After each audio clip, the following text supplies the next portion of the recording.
नमस्कार मित्रांनो, मी सुरेश मुरलीधर कोडितकर यूट्यूबवरील ऑफबीट या चॅनलवर तुम्हा सर्वांचे स्वागत करतो.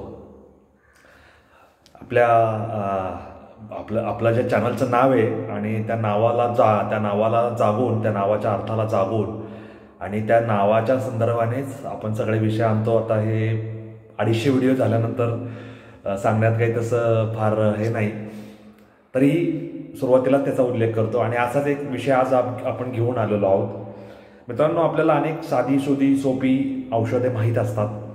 आजीबाईचा बटवा आपण ज्याला म्हणतो, त्याच्यामध्ये अनेक छोटे छोटे नुस्खे किंवा अनेक छोटे छोटे उपाय सांगितलेले असतात की कुठं डोकं दुखतंय, कपाळ दुखतंय, सर्दी झाली आहे, पोट दुखतंय किंवा मुरडा पडलाय, पोटात गोळा आलाय, चमक भरली आहे, लचक भरली आहे, किंवा पोटाचे काही विकार आहेत, उलट्या जुलाब होत आहेत, तोंडाला चव नाही, अशा अनेक व्याधी हे असतात, छोटे छोटे उद्भवलेले आजार. आणि त्याच्यावर असे घरगुती उपाय जे आहेत, कुठे मग विलायचीचा उपयोग कर, कुठे दूध आणि हळदीचा उपयोग कर, कुठे अनेक असे जे छोटे छोटे आपल्याकडे घरातले घरगुती जे साहित्य आहे स्वयंपाकघरातील, त्याचा उपयोग करतो आपण. कुठे जंगली पाला असेल, रानातला पाला असेल, कुठे झाडाचं काही फांदीचं कवच काढून ते लावायचं असेल, असे विविध उपाय आपण अंमलात आणत असतो, जेणेकरून आपले जे छोटे छोटे घरगुती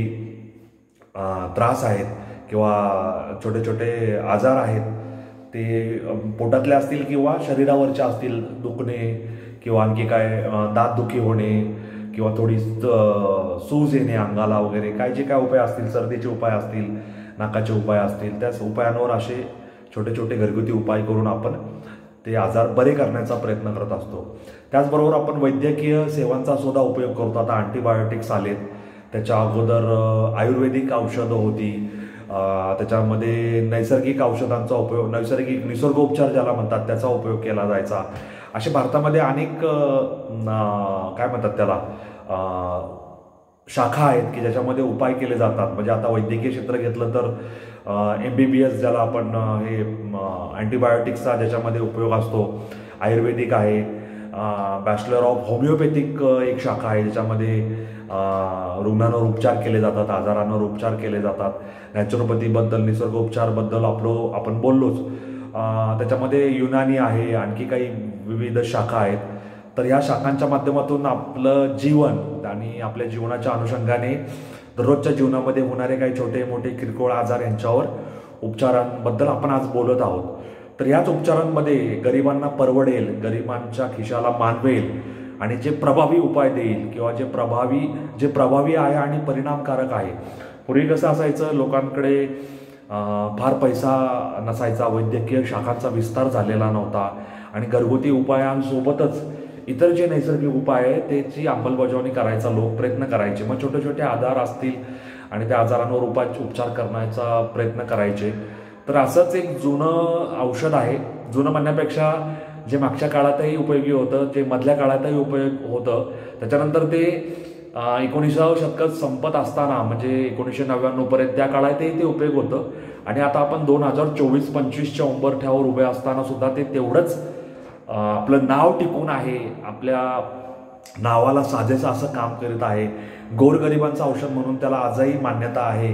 ते त्यावेळेसही कमी किमतीत मिळत होतं, आज त्याची किंमत वाढलेली वाटते.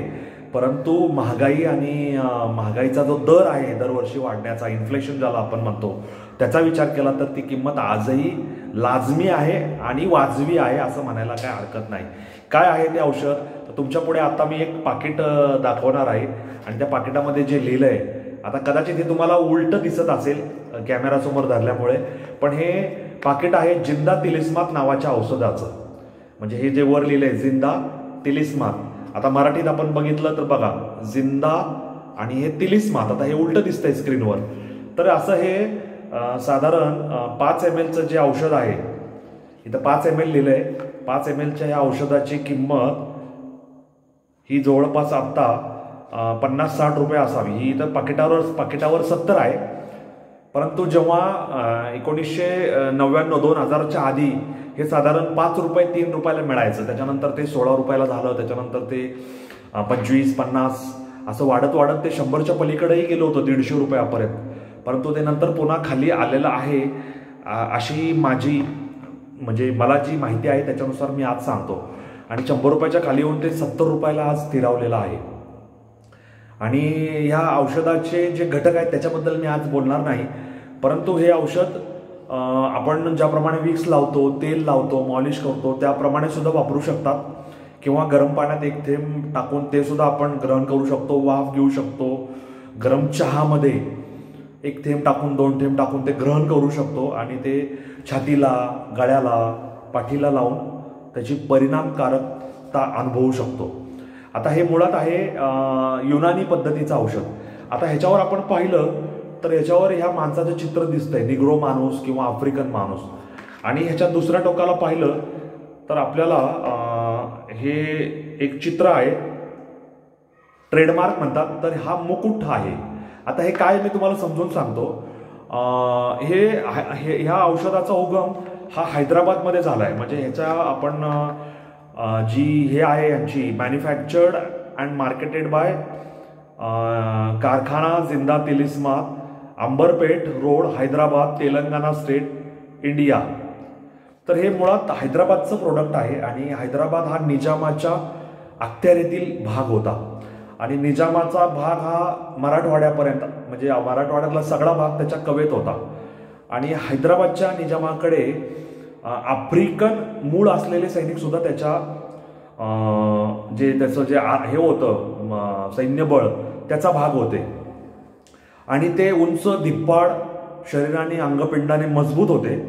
आणि आमचं औषध म्हणजे जिंदा तिलिस्मात सुद्धा इतकं प्रभावी आहे की ते तुम्हाला मजबूत, धिप्पाड आणि कणखर बनवेल, असं हे निग्रोचं चित्र त्याच्या मागे ठेवण्याचा उद्देश आहे.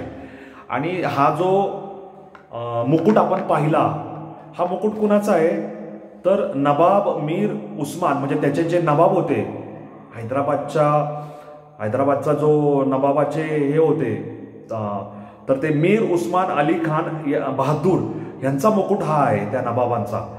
त्याचं चित्र तिथं त्यांनी लावलेलं आहे. आणि विश्वास आणि तंदुरुस्ती याचं प्रतीक म्हणून ते 2 फोटो तिथं लावलेले आहेत, ट्रेडमार्क म्हणून. आणि हे जे औषध आहे ते युनानी पद्धतीने जे हकीम किंवा जे पीर असतात किंवा जे ज्यांना आपण वैदुबुवा म्हणतो, त्यांनी त्याच्यामधले मोहम्मद मोइजुद्दीन फारुकी यांनी 1920 साली या औषधाचा शोध लावला होता. आणि त्यांनी त्या आफ्रिका निग्रो एक आपल्यासोबत ठेवून त्याचं त्यावेळेस मार्केटिंग केलं होतं. आता 1920 ते 1947 हा स्वातंत्र्यपूर्व काळ होता. आणि 1947 ते 2000 आणि आता 2024 हा आपला स्वातंत्र्योत्तर काळ आहे. तर त्यावेळेस हे औषध कसं युनानी पद्धतीने बनत असेल, कसं त्याचं मार्केटिंग केलं असेल, कसं लोकांनी ते स्वीकारलं असेल, हे खरं मुळातून समजून घेण्याचा भाग आहे. आणि हे औषध ज्यावेळेस आपण वापरलं, म्हणजे मी 2000च्या पूर्वीबद्दल बोलतोय, त्यावेळेस हे अत्यंत म्हणजे त्यावेळेस हे कॉन्सन्ट्रेटेड होतं. आज थोडं ते डायल्युटेड आहे. म्हणजे त्यावेळेस फार कडक आणि फार असा अर्क जो म्हणतो औषधाचा तो प्राप्त व्हायचा. आता हा थोडा पातळ होत चाललाय, त्यामुळे त्याची परिणामकारकता लोकांनी अनुभवून सांगण्यासारखा आहे. पण त्यावेळेसचा 2000 पूर्वीचा तो कॉन्सन्ट्रेटेड असायचा, अर्क असायचा आणि तो खूप प्रभावी होता, परिणामकारक होता, कमी किमतीत मिळायचा, गोरगरिबांचा आधार होता. आणि अनेकांनी हे जिंदा तिलिस्मात वापरून सर्दी असेल, खोकला असेल, नाकाचे विकार असतील, त्याच्यानंतर ताप असेल, अंगदुखी असेल, हे सगळे नाकाला, कपाळाला, गळ्याला, छातीला, पाठीला लावून बरे केलेले आहेत. कारण ज्यांना डॉक्टरांकडे जाणं, डॉक्टरांचे महागडी फी, त्याच्यानंतर त्यांच्या गोळ्या, मेडिकलमधल्या गोळ्या हे परवडत नसेल, तर अनेकांचा आधार हे जिंदा तिलिस्मात झालेलं आहे. अनेक डॉक्टर ह्याची शिफारस केलेलं सुद्धा मी पाहिलेलं आहे. आणि हे औषध इतकं प्रभावी असल्यामुळंच ते आजही टिकून आहे. 1920 ते 2024 म्हणजे 104 वर्ष झालेले आहेत या औषधाला. आणि हे औषध तुम्ही कुणी वापरले का मला माहिती नाही. वापरलं नसेल तर एकदा जरूर त्याचा उपचार त्या माध्यमातून करून बघा. चहामध्ये 1 थेंब टाकून तो चहा ग्रहण करा. खोकला असेल, ताप असेल, सर्दी असेल, त्याची परिणामकारकता तुमच्या लक्षात येईल. निलगिरीचा त्याच्यामध्ये प्रामुख्याने उपयोग केलेला आहे, तुम्हाला वासावरून समजेल. आणि आपलेच जे घरगुती आपण घटक वापरतो स्वयंपाकघरातले त्याच्यातलं थोडं त्याच्यातलं कंटेंट आहे. हे कंटेंट मी तुम्हाला या कंटेंटचं माहिती ह्या पाकिटात असते, तर ते कंटेंट तुम्ही वाचून समजून घ्या. आणि हे 100% व्हेजिटेरियन आहे असं इथं लिहिलेलं आहे. तर या औषधाचा उपयोग करायला काही हरकत नाही. आणि हे औषध तेलंगणा, आंध्र प्रदेश, मध्य प्रदेश, कर्नाटक, महाराष्ट्र इथे मार्केटिंगद्वारे उपलब्ध आहे.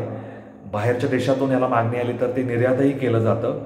आणि जिंदा तिलिस्मात याचा अर्थ जिवंत जादू, म्हणजे जादूचीच यांनी याला उपमा दिलेली आहे की जे आजार पटकन बरे करतं, त्यामुळे हे जादूसम भासतं. तर असं हे जिंदा तिलिस्मात तुम्हा सर्वांच्या माहितीसाठी पुन्हा एकदा स्क्रीन समोर धरतो. स्क्रीनवर ते उलटं दिसणारे अक्षर मला माहिती आहे, इंग्रजी अक्षरही उलटे दिसतील कदाचित, पण बाजारात किंवा कुठे तुम्ही गुगलला सर्च करू शकता की जिंदा तिलिस्मात जडीबुटीने निर्माण केलेलं अत्यंत चांगलं औषध होतं आहे आणि कदाचित भविष्यातही ते राहील. तर हे औषध तुम्ही कधी अनुभवलंय मला माहिती नाही, अनुभवलं नसेल तर अनुभवा, जाणकारांना ह्याच्याबद्दल विचारा, माहिती नसेल तर माहिती करून घ्या. परंतु मागच्या पिढीला हे औषध जरूर माहिती आहे. मराठवाड्यात आजही हे औषध अत्यंत प्रभावी, परिणामकारक असल्यामुळे आजही वापरलं जातं. तिथं कुणाला माहिती नाही असं होणार नाही, कारण मराठवाडा हा मूळतः निजामाचा भाग होता, निजामी राज्याचा. रजाकारांचं आंदोलन, रजाकारांनी केलेली दडपशाही, त्याच्याविरुद्ध मराठवाडा मुक्ती संग्राम झालेले आपण सगळं जाणतो. आदरणीय गोविंदभाई श्रॉफ यांचंही नाव आपण जाणतो. आणि त्या अनुषंगाने मराठवाड्यातलं हे औषध त्या मराठवाड्यातल्या भागाचं, म्हणजे निजामाचा जो भाग होता त्या वेळेस तिथपर्यंत ते पोचलं असावं आणि त्यामुळे ते आजही तिथं जाणलं जातं, ओळखलं जातं. तर ह्या नोटवरच थांबतो. तुम्हा सर्वांची रजा घेतो. आपला यूट्यूब चॅनल जास्तीत जास्त शेअर करा, लाईक करा, सबस्क्राईब करा. आपल्या व्हिडिओ मित्राला रजा द्या. धन्यवाद. जय हिंद, जय महाराष्ट्र, वंदे मातरम, जय श्रीराम, जय जगन्नाथ.